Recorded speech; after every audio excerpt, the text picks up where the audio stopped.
El gol Colombia, dije sí, loco, se hizo justicia. El 1-1 para mí era el resultado ideal para este partido. Es un muy lindo gol, también hay que decir. Hola a todos sudamericanos, ¿cómo andan? Sean bienvenidos a un nuevo video de Sudamérica, tu canal de fútbol sudamericano. Día de hoy, día de Sudamericano Sub-17, por supuesto, claro que sí, nuevamente. Ya saben que en esta semana, y las que viene también, por supuesto, hasta que termine el Sudamericano Sub-17, vamos a tener todos los días partidos del Sudamericano. Y mañana encima arranca la Copa Sudamericana y la Copa Libertadores, arrancan la fase de grupos de ambas competiciones. Y ahí vamos a estar para cubrir la mayoría de los partidos que podamos, porque sepan que somos dos y en este caso vamos a tener partidos de sobra, o sea, va a haber un promedio de 10 partidos por día, así que si podemos y llegamos, y si ustedes le dan mucho apoyo a todos los videos, vamos a estar cubriendo y haciendo la cobertura de toda la competición. En este caso, partido que Brasil gana 3-1 enfrentando a la selección colombiana en lo que fue la fecha número 3, ya arranca la fecha número 3, mañana vamos a tener los siguientes partidos del grupo B, de la fecha 3 también. Brasil queda puntero, en este caso con 7 unidades sobre 9 posibles. El único partido fue el que empató frente a Ecuador, que se lo empató cuando iba ganando 2-0. Y hoy la verdad es que más allá de un buen funcionamiento de Colombia, que por momentos lo complicó a Brasil y hasta le pudo empatar el partido y hasta casi se lo gana en algún momento, le costó bastante a Brasil, hay que decirlo eso, pero volvió a ganar. O sea, es así, es efectivo Brasil. Te gana, puede jugar bien o mal, pero te gana. El otro día a Chile también le pasó lo mismo. Chile no tuvo efectividad, Brasil tuvo efectividad, ganó. Y es así. Acá te dan los puntos por ganar, por ser efectivo, por más que a uno le guste o no.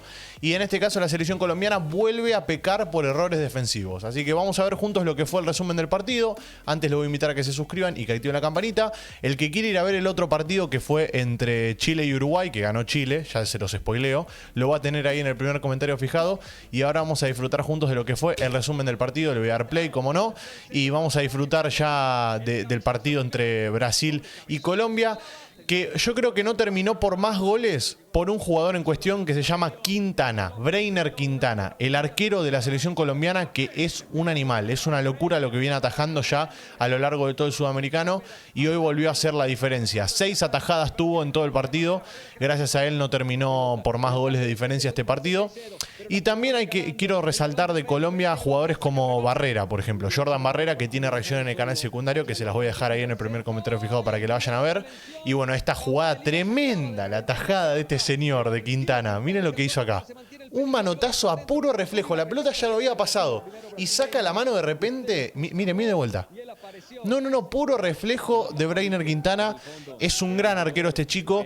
Ojalá siga, porque cuando se retire Ospina, Colombia va a necesitar un arquero que esté a la altura de las circunstancias, y este chico con menos de 17 años, que yo ya les digo cuánto tiene en total, tiene 17 años, bueno, con 17 años el arquero de Millonarios, yo creo que tiene para aportarle a la selección colombiana.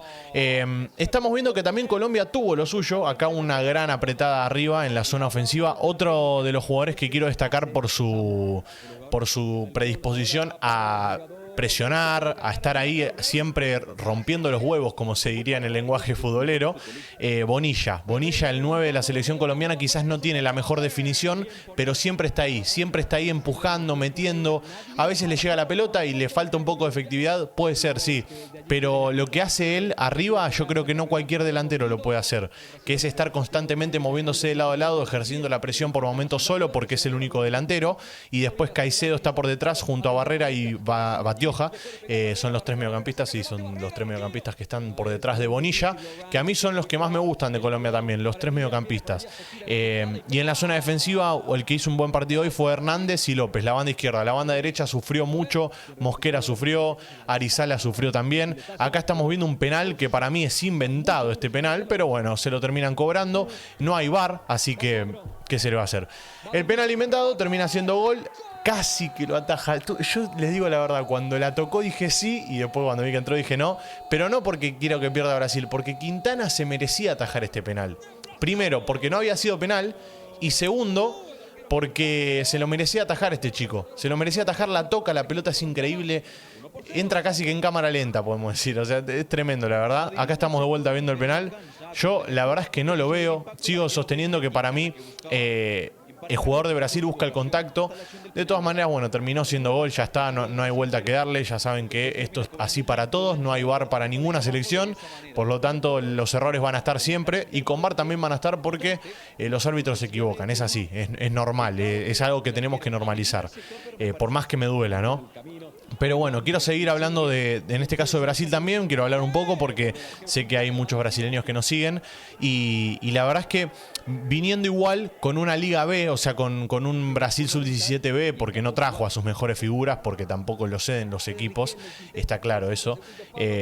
Así todo compite, siempre está a la altura, siempre te juega de igual a igual, siempre trata de demostrar que el fútbol brasileño sigue vivo, que es ese fútbol vistoso del cual nos gusta tanto hablar. Dudu para mí sigue siendo de lo mejorcito, y que es el número 10, para que lo quiera saber también.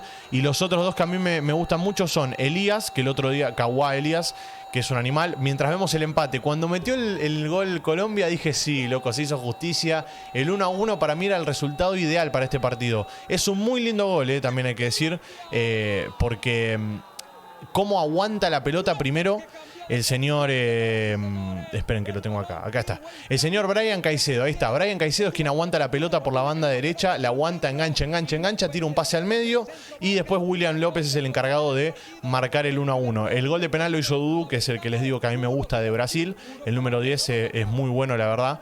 Y bueno, y después iba a llegar el gol en el minuto 69 recién, o sea, 2 minutos después.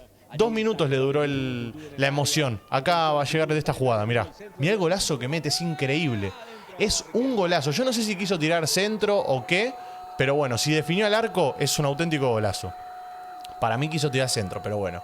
Es un auténtico golazo, es un golazo de Riquelme después de una gran asistencia de Rayán. Y después, minutos después, en el minuto 87 más o menos, para que se den una idea, llegaba el tercero. Y en este caso de Rayán. Ahí sí Rayán va a ser el encargado de no asistir, sino que meter el gol. Igual casi que lo hizo sin querer, lo termina haciendo con la cadera casi el gol. Lo vamos a estar viendo porque es la última jugada del partido, más o menos de peligro. Una lástima porque Colombia merecía el empate y termina pasándole lo mismo que le pasó con Ecuador. Por detalles termina perdiendo el partido y se termina quedando con las manos vacías nuevamente. Y también termina perdiendo por más de un gol de diferencia. Esa es otra de las cosas que hay que tener en cuenta. Acá avisaba de vuelta a Colombia de la mano de Bonilla y bueno, iba a llegar el gol. Yo lo que no entiendo es, son 3 jugadores de Brasil. ¿Cómo puede ser que 3 jugadores de Brasil le ganen a 5 jugadores de Colombia? Casi que ni había subido a jugar la pelota Brasil. Y bueno, termina siendo un gol de culo, es verdad, es un gol de culo, la verdad, hay que decirlo. Pero bueno, termina siendo gol al fin y al cabo. Y cuando mete la pelota en la red es gol y vale 1. Por lo tanto, mira, de culo lo metió. Hizo la gran brasileño en la playa. Jugó con la caderita y jugó con las nalgas. Tremendo, tremendo. Eso es de fútbol playa, la que tiró ahí. Mira, es de fútbol playa, es como cuando le pegan con el pecho así para arriba. Bueno, tremendo. Golazo de Rayán, hay que decirlo, es un golazo. Es un auténtico golazo. Y terminaba siendo 3-1 para Brasil este partido, que para mí se lleva más de lo que se merecía, por cuestión de funcionamiento y por cuestión de merecimiento. Pero como les dije, acá gana el que mete la pelota, por lo tanto termina ganando Brasil por efectividad y se lleva 3 puntos importantísimos para quedarse tranquilo en la cima, y teniendo en cuenta obviamente que Chile y Ecuador tienen un partido menos que Brasil, obviamente, que va a tener que quedar libre en una de estas fechas. Y después Uruguay también está con un partido menos, pero bueno, yo creo que ya está con un pie en el hexagonal final, podríamos decir tranquilamente, porque está con 7 unidades y Uruguay tendría que ganar los 2 partidos que le queda y que Brasil pierda los 2 partidos. O sea, sería algo muy raro, y esperar que Chile también gane. O sea, es algo muy raro que Brasil se quede fuera del hexagonal final. Yo creo que ya está con un pie adentro. Pero bueno, veremos. Todo es posible, esto es fútbol. Suscríbanse al canal, activen la campanita y como no, nos veremos en el siguiente video. Un abrazo a todos, los quiero mucho y chao.